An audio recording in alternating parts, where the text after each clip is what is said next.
एक लड़का जो फंस जाता है इन ज़ॉम्बीज़ के बीच में, आखिर वो कैसे निकलेगा इन सब के बीच से। आज की इस मूवी एक्सप्लेनेशन में यही हम देखेंगे। ऐसा सर्वाइवल मोड आपने किसी और मूवी में नहीं देखा होगा, जब पूरी दुनिया के ऊपर हो जाता है ज़ॉम्बीज़ का अटैक। चलिए मूवी को शुरू करते हैं शुरू से और जानते हैं इसकी कहानी। मूवी का सीन शुरू होता है और हम एक लड़के जूनवू को देखते हैं जो एक फ्लैट में अपने पेरेंट्स और अपने एक सिस्टर के साथ रहता था। वो अपना पूरा दिन अपने फ्रेंड्स के साथ लाइव वीडियो गेमिंग में स्पेंड करता था। इतना ही नहीं, उसे पबजी गेम का बहुत ही ज्यादा क्रेज था और उस दिन भी वो उसी में बिजी होता है। लेकिन उसकी फैमिली घर पर नहीं होती। तभी गेम खेलते वक्त न्यूज पर एक रिपोर्ट आती है कि सियोल सिटी में एक वायरस फैल चुका है और उससे इन्फेक्टेड होकर लोग एक दूसरे को ही काट रहे हैं। और इतना ही नहीं, ये वायरस इतना फैल चुका है कि गवर्नमेंट के कंट्रोल से भी बाहर हो चुका है और जो लोग सर्वाइव कर गए हैं उन्हें बचने के लिए कोई भी रास्ता नजर नहीं आ रहा है। वो खड़ा होकर अपने घर में ये सारी न्यूज सुन ही रहा था। उसके बाद वो अपनी बालकनी में खड़ा होकर बाहर की तरफ देखता है, जहाँ पर लोग एक दूसरे को बुरी तरीके से काट रहे होते हैं और वो ये सारी सिचुएशन देखकर बहुत ही ज्यादा घबरा जाता है। असल में वो वायरस ज़ॉम्बी वायरस था,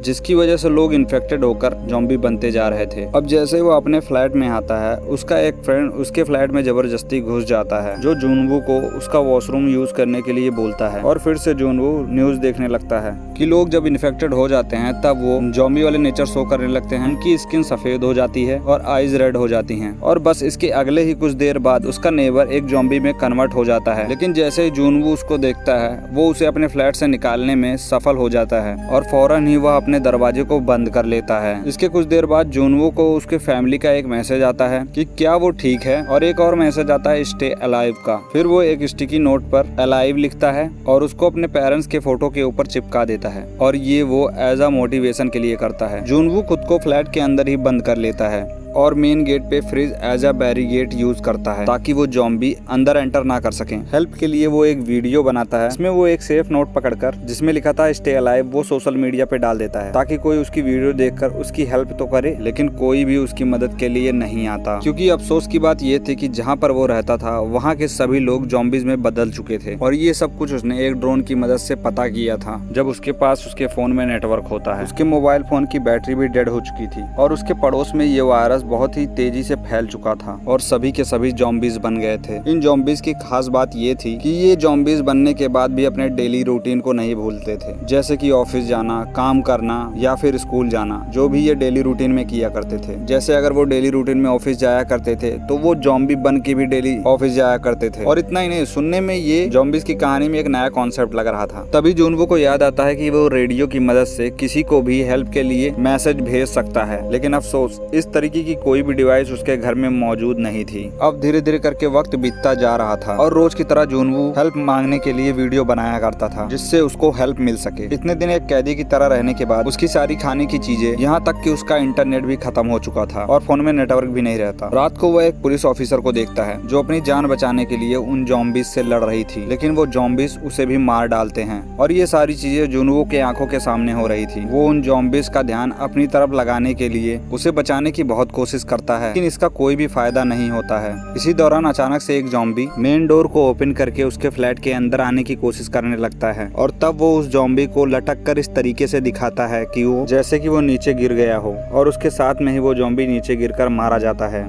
लेकिन जूनवू समझदारी दिखाते हुए एक बार फिर से बच जाता है। अब कैसे न कैसे करके वो इन ज़ॉम्बीज से तो जान बचा लेता है और तब वो देखता है कि घर में सभी की सभी खाने की चीजें खत्म हो चुकी हैं और तब वो ड्रिंक करके अपना गुजारा कैसे न कैसे करता है। स्टार्टिंग में उसे अच्छा फील होता है, फिर उसे हेलुसिनेशन होने लगते हैं कि उसकी फैमिली फिर से घर आ चुकी है और इतना ही नहीं, सब कुछ नॉर्मल हो गया है। लेकिन असल में ऐसा कुछ भी नहीं हुआ था। अचानक से उसके मोबाइल फोन पे नेटवर्क फिर से आ जाता है और उसके फैमिली की तरफ से एक वॉइस मैसेज आया हुआ था और वो वॉइस मैसेज जूनवू के पेरेंट्स का लास्ट मैसेज था, क्योंकि अब वो भी ज़ॉम्बी बन चुके थे और वो काफी गुस्से में आ जाता है और वो घर के सभी चीजों को तोड़ने फोड़ने लगता है और ऐसे ही करके वो अपने मन की सारी तकलीफों को निकालने लगता है और वह गुस्से में फ्लैट से बाहर आ जाता है और इन ज़ॉम्बीज से लड़कर वो अपने फ्लैट में परेशान और होपलेस होकर दोबारा से अपने फ्लैट के अंदर आ जाता है और बस उसकी जहन में एक ही चीज चल रही थी, स्टे अलाइव। इन ज़ॉम्बीज को देखकर वो ये डिसाइड कर लेता है कि वो ज़ॉम्बी तो कभी नहीं बनेगा। ये सोचने के बाद वो खुद को फांसी लगाने खाने के लिए जाता है क्योंकि अब वो सुसाइड करने वाला था। और जैसे वो सुसाइड करता है तभी कोई लेजर लाइट की मदद से उसे बचा लेता है। जुनवू समझ जाता है कि कोई न कोई जिंदा है और वो जैसे न तैसे करके जब अपने सामने वाली बिल्डिंग में देखता है तब देखता है कि एक सर्वाइवर बची हुई थी जिसका नाम किम यूबिंग था। दोनों डेली सिग्नल्स के थ्रू बातें किया करते थे।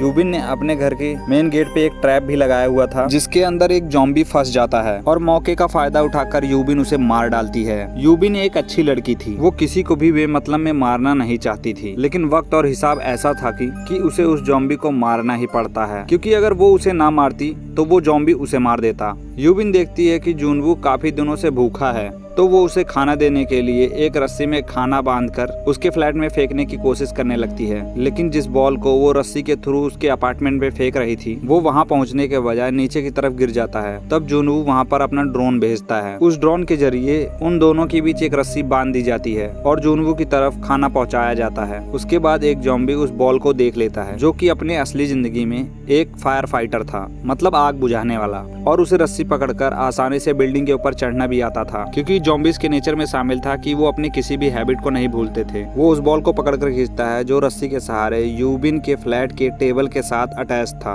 और जब वह रस्सी खींचता है तो वो टेबल अपनी जगह से मूव करता है और जोर से आकर यूबिन को लग जाता है जिसकी वजह से वो बेहोश हो जाती है और वो ज़ॉम्बीज रस्सी को पकड़कर ऊपर चढ़ने लगते हैं। जुनवू अपना ड्रोन उस ज़ॉम्बी के पास भेजकर उसका ध्यान बटाने की कोशिश करने लगता है और उस ज़ॉम्बी के फेस पर एक कट भी मार देता है, लेकिन अब जुनवू के मेन गेट पे भी ज़ॉम्बीज की भीड़ दरवाजा तोड़ने की कोशिश करने लगती है जिससे उसका ध्यान ड्रोन के कंट्रोल से हट जाता है और फिर अचानक से वो ड्रोन ज़ॉम्बी पकड़ लेता है। लेकिन इसी दौरान यूबिन फिर से होश में आ जाती है। वो उस ज़ॉम्बी का हाथ काट देती है और वो ज़ॉम्बी नीचे गिर जाता है जिसकी वजह से वो बहुत ही बुरी तरीके से मारा जाता है। अब जुनवू अपने फ्लैट में बैठे बैठे ये सोचता है कि वो आसपास के रूम में जाकर खाना ढूंढेगा। वो एक ज़ॉम्बी के पास से चाबी लेता है और फ्लैट के अंदर चला जाता है और जिस ज़ॉम्बी से उसने चाबी ली थी जुनवू को लगता है शायद वही उस फ्लैट का ऑनर होगा।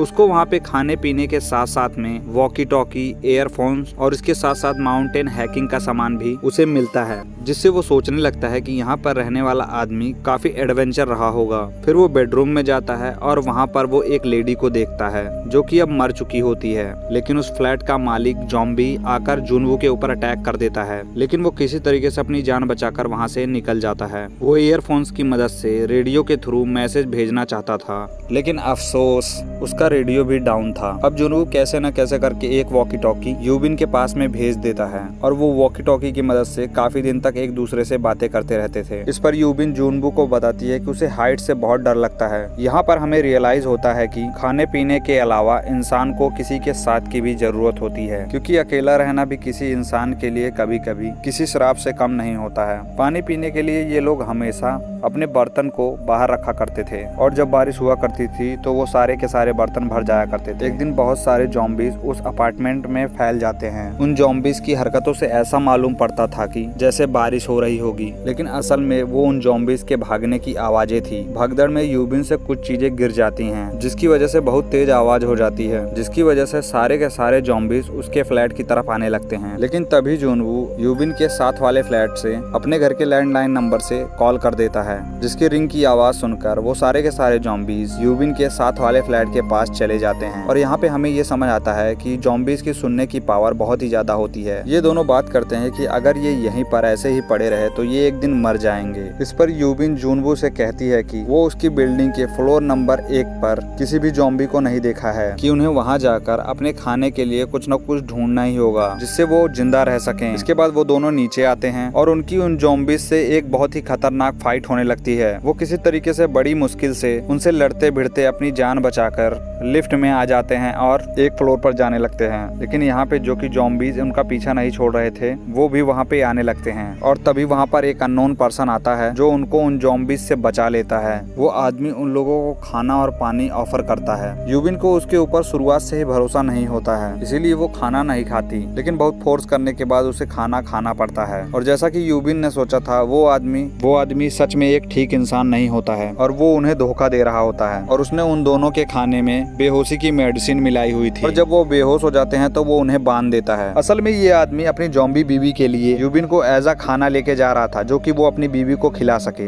वो यूबिन को अपनी ज़ॉम्बी बीवी के पास में फेंक देता है और तभी जुनवू को होश आता है और वो उस आदमी के ऊपर गन पॉइंट कर देता है और वो फिर भी उसकी नहीं सुनता। और यहीं पर यूबिन समझदारी दिखाती है। वो एक कपड़े से उसकी वाइफ का चेहरा ढक देती है और घुमाकर उसी के पति के ऊपर छोड़ देती है और उसकी वाइफ उसके ही हस्बैंड को काट लेती है। अब यूबिन ना चाहते हुए भी मजबूरी में उन्हें मार देती है। गोलियों की आवाज सुनने के बाद सारे के सारे ज़ॉम्बीज उस फ्लैट की तरफ बढ़ने लगते हैं। तभी यूबिन जुनवू से रिक्वेस्ट करके कहती है कि वो उसे शूट कर दे और तभी उन्हें हेलीकॉप्टर की आवाज आती है। वो दोनों जैसे न तैसे करके ज़ॉम्बीज से लड़ते भिड़ते बिल्डिंग के छत के ऊपर आ जाते हैं, लेकिन अफसोस वहाँ पर उन्हें कोई भी हेलीकॉप्टर नजर नहीं आता। वो कुछ बची खुची गोलियों से उनके ऊपर शूट करने लगते हैं और साथ ही साथ अपने लिए प्रे करते हैं कि वो कैसे न कैसे करके बच जाएं। और तभी अचानक से कहीं से एक हेलीकॉप्टर उनके पास सच में आ जाता है। अब उन ज़ॉम्बीज को शूट करते हुए उन दोनों को हेलीकॉप्टर के अंदर बिठा लिया जाता है और जैसे न तैसे करके वहाँ से निकलते ही जुनवू के फोन में सिग्नल भी आ जाता है। वो अपने फ्रेंड्स के आए हुए मैसेजेस को देखकर वो खुश हो जाता है। अब दोनों सर्वाइवर्स अपनी पिक्चर को इंटरनेट पे अपलोड करके अपनी लोकेशंस बताते हैं। फाइनली जुनवू का स्टे अलाइव अब अलाइव बन जाता है और बस इसके साथ में ही ये मूवी यहीं पर खत्म हो जाती है।